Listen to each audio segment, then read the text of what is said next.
Hello, everyone. Hopefully, everybody's having a good day today. Today is May 25th, 2023, and it is roughly about 2:11 p.m. right now, about 2:11. So, quick video for everyone. This is an update on today. Noaa, which is a National Oceanic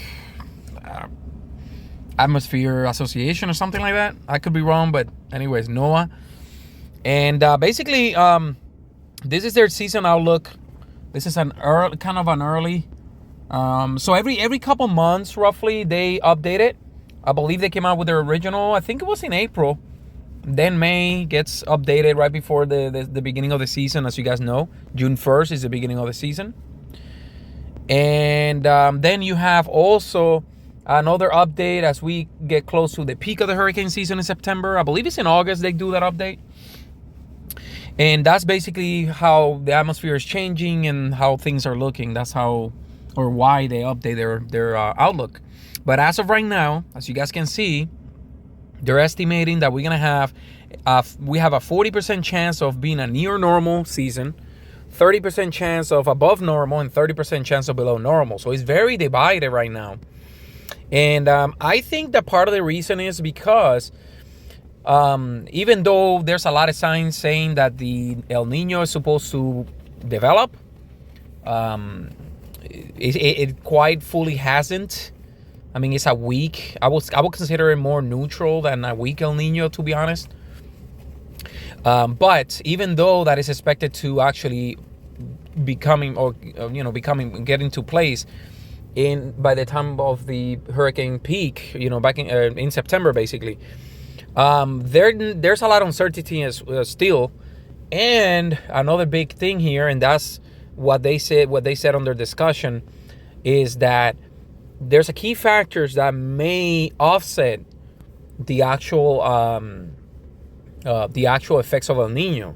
One is the well above sea surface temperature in the Atlantic. In other videos I have actually shown you guys some charts on how warm the sea surface temperatures are in the Atlantic and also in the Caribbean and the Gulf of Mexico.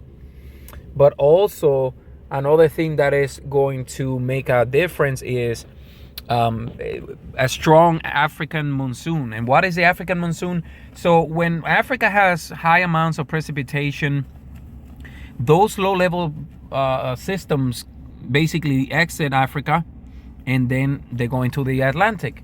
So once they get into the Atlantic, that's when they have a chance of developing and picking up steam because of the sea surface temperatures are really warm. And if the conditions are right, there's a lot of factors involved. But right now they mentioned those two reasons why they have such a big uncertainty. And that's the reason, because even though El Nino is supposed to form, there's a good potential that the current and future conditions of the Atlantic may offset it. So that right now they're saying 12 to 17 named storms is the expected amount of storms. 5 to 9 hurricanes. I mean, that's a lot. That's a lot of hurricanes. And then 1 to 4 major hurricanes. Now, some other organizations they pinpoint it a little bit better. NOAA always does this where they kind of do a wide range. So that's one of the things they do. But that's what we're looking at right now. I mean, if you go further down on their article, you can see the 2023 Atlantic tropical cyclone names. And when the first one forms, it's going to be named Arlene. And if you let's go further down. That's exactly what I was telling you guys earlier.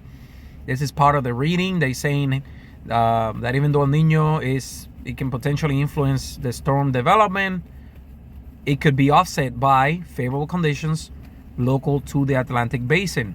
And these include above normal West African monsoon, which produces African easterly waves and seeds, so some of the stronger and long-lived Atlantic storms, and warmer than normal sea surface temperatures in the tropical Atlantic Ocean and Caribbean Sea.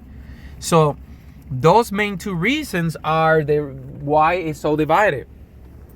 So I wanted to show you guys again, give you a quick update, because this was just released today. Stay prepared. We're getting there. I mean, today's the 25th. June 1st is the beginning of the season. Now I will probably make another video soon and potentially next week. Once the at least for Florida, usually Florida will do like no tax holiday for storm, like hurricane preparation. So normally they don't charge taxes on a lot of the items. But I'll get that into that later. I'm not gonna do that right now. Once it's become available, I will go ahead and post them, make a quick video and talk about some of the items and things that you're gonna need for the hurricane season. But so far, this is everything that I have for you guys right now. Thank you for watching. Don't forget to subscribe, share this video with your family and friends, and have a good day.